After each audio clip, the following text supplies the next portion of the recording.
Okay, this is problem number 3 and 4. I will solve both on this video because 4 is just an extension of 3. So I'll read 3 first. Determine the maximum theoretical speed that may be achieved over a distance of 50 meters by a car starting from rest, knowing that the coefficient of static friction is 80% between the tires and the pavement, and that 60% of the weight of the car is distributed over its front wheels and 40% over its rear wheels. Assume A, front wheel drive, and then B, all or rear wheel drive. Question 4 asks about all wheel drive. So let's see if we can solve this problem.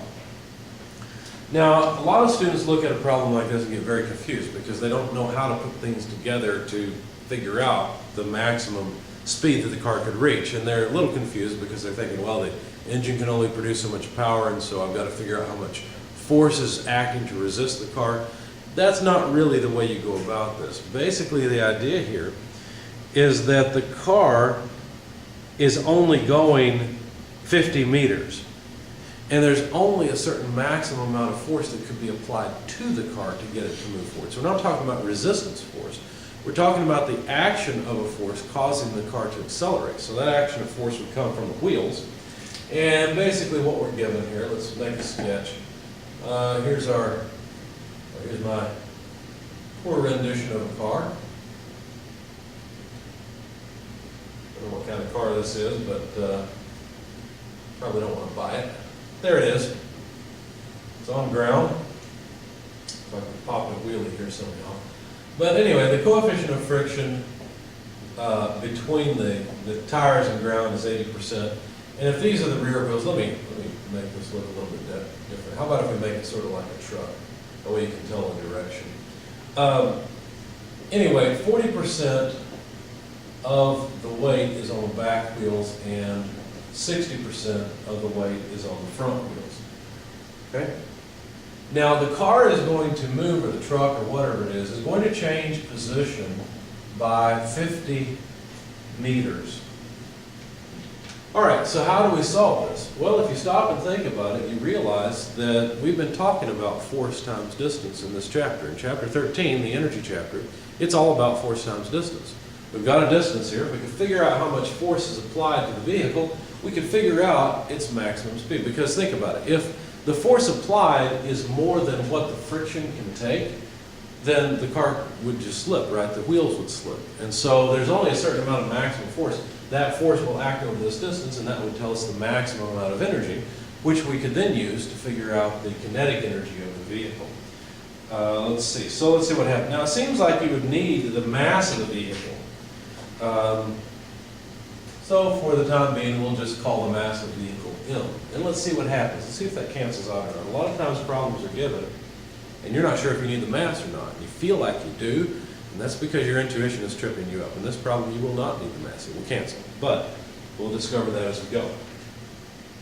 Okay, so our solution is simply, let's analyze the amount of work done by the frictional force. Notice that's what causes the car to accelerate, is the frictional force. And you might get all confused about that because you feel like it's the torque on the wheels, and that's true, but that torque causes a frictional force from the road onto the car, since the wheel is putting a frictional force from the tire onto the road. So there's an equal and opposite force propelling the car forward. So if we integrate the force over the distance, so from state 1 to state 2, where state 1 is rest, we have to take F cosine alpha ds, where all we're doing is we're taking the angle between the motion vector and the force vector. Of course, that angle will be 0 degrees, so cosine of 0 will be 1. The force will be constant, of course, so we can just bring it outside of the integral, and essentially what we'll get is force times change in position. So that, the frictional force applied over the distance of 50 meters is the amount of energy, that's the most energy that the wheels can put down, basically, because of friction. So anyway, the frictional force is just mu n, or at least that's the way we usually set it up. But in our case here, we have to do it a little bit differently, right? Because the normal force, basically this is the normal force on the rear wheels, this is the normal force on the front wheels. And what we're asked is we're supposed to find V max. And there's two different scenarios. There's front wheel drive and rear wheel drive. Okay, so let's start off with part A in the front wheel drive scenario. In that case, for front wheel drive, then the normal force will be equal to 60% of the weight of the vehicle. So there's our frictional force, which is 80% of the normal force. Notice that the frictional force is only applied at the front wheels. There's no frictional force at the rear wheels since they're not driven wheels. Okay, so the only force we have is force at the front wheels. So this quantifies that force. And so we can plug that in up here and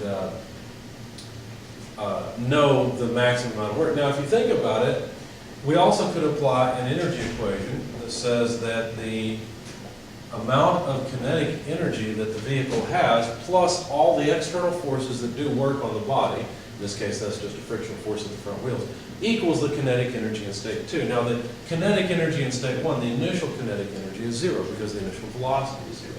So basically what this tells us, since U1 to 2 is F delta S, but F is just this tells us 0.8 times 0.6 mg, okay, so that's F, multiplied by delta S equals 1/2 mv2 squared. So now you see how the mass will cancel. So that mass is gone. And so we can solve for the velocity in the second state, and that's pretty straightforward. Let's see, it's just, I'll show you the final result. I'll assume you're able to do this. You just multiply both sides by 2 and then take the square root, and you'll have the velocity. But anyway, it comes out in part A to about 21.7. You know what? Actually, let me solve it here. Let's see, it'll be the square root of 2 multiplied by 0.8, because that's the friction coefficient mu, times 0.6 g, remember the m went away, times delta S, where delta S is the 50 meters. And that doesn't look much like a G. Let me try again. There we go. So if you plug 50 meters in here, you plug 9.81 meters per second squared, you'll get an answer that's 21.7 meters per second. Okay, so that's the answer to part A. Let's erase some of this because we don't need all of this anymore. And so for part A, the maximum velocity is 21.7 meters per second. Now, would you expect to get a higher maximum speed when driving the rear wheels or no? You should pause the video at this point and think about that. So hopefully you're back. And if you think about it, this point 4 is just saying we can't have as much normal force, therefore we cannot have as much friction, therefore we can't accelerate as much over this distance. In fact, mathematically what happens is this point 6 turns into a point 4. So this is for part B. So that's going to give us a lower maximum velocity. In fact, if you plug in the numbers, you'll find that for part B, the maximum velocity is no longer 21.7. Now it's 17.7 meters per second. And problem 4, 13.4, is just the same problem with driving the front and rear wheel, so all-wheel drive. In that case, the amount of force that can be applied would just be equal to the friction coefficient times the weight. We get the 0.4 plus the 0.6. So this frictional force would become 80% of simply 0.4 mg plus 0.6 mg, since we can have friction at both wheels, which of course is just 1 mg, right? So really, I could have just written that. And so what that does in effect is it gets rid of this 0.4. And so then when you solve, once again, 21.7 is not right. When you solve for the maximum velocity, really this should have been a part C, all-wheel drive. The maximum velocity is 28.0 meters per second.